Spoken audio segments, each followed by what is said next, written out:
तो बीएसपी प्रमुख मायावती नागपुर में कार्यकर्ताओं से मुलाकात करी है। एक तरफ गुजरात में इस वक्त दूसरे चरण के लिए दोनों प्रमुख पार्टी बीजेपी और कांग्रेस एक दूसरे पर वार कर रही है और उधर दूसरी तरफ कुछ दूसरे स्थानीय दल हैं, वो अपनी खोई हुई जमीन वापस से तलाश रहे हैं। मायावती अलग अलग प्रदेशों में जाकर अपने कार्यकर्ताओं से मिल रही है। कुछ दिन पहले वो राजस्थान गई थी और अब नागपुर में कार्यकर्ताओं से मुलाकात उन्होंने की और केंद्र पर हमला करते हुए कहा कि केंद्र सरकार आरक्षण खत्म करने की साजिश कर रही है। मायावती ने यह भी कहा कि बीजेपी सरकार में एक खास वर्ग को ही बढ़ावा दिया जाता है।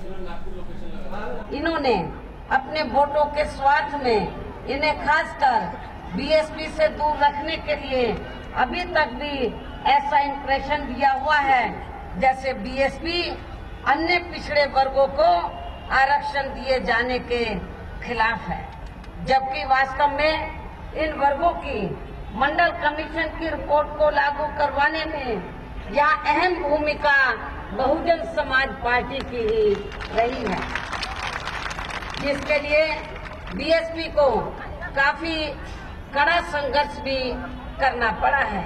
और इस संबंध में यहाँ मैं अन्य पिछड़े वर्गों के लोगों को ये भी बताना चाहूंगी कि केंद्र में कांग्रेस पार्टी की रही सरकार में ही मंडल कमीशन की रिपोर्ट आ गई थी, जिसे इस पार्टी की सरकार ने इन वर्गों के प्रति अपनी हीन व जातिवादी मानसिकता के तहत चलकर इसे लागू नहीं किया था। तो तब फिर हमारी पार्टी को ही इसे लागू करवाने के लिए अर्थात मंडल कमीशन की रिपोर्ट को लागू करवाने के लिए पूरे देश भर में कांग्रेस पार्टी के खिलाफ कड़ा संघर्ष करना पड़ा है। और इसके लिए हमारी पार्टी ने लगभग 6 महीनों तक देश की राजधानी दिल्ली के बोट क्लब पर धरना प्रदर्शन भी किया है।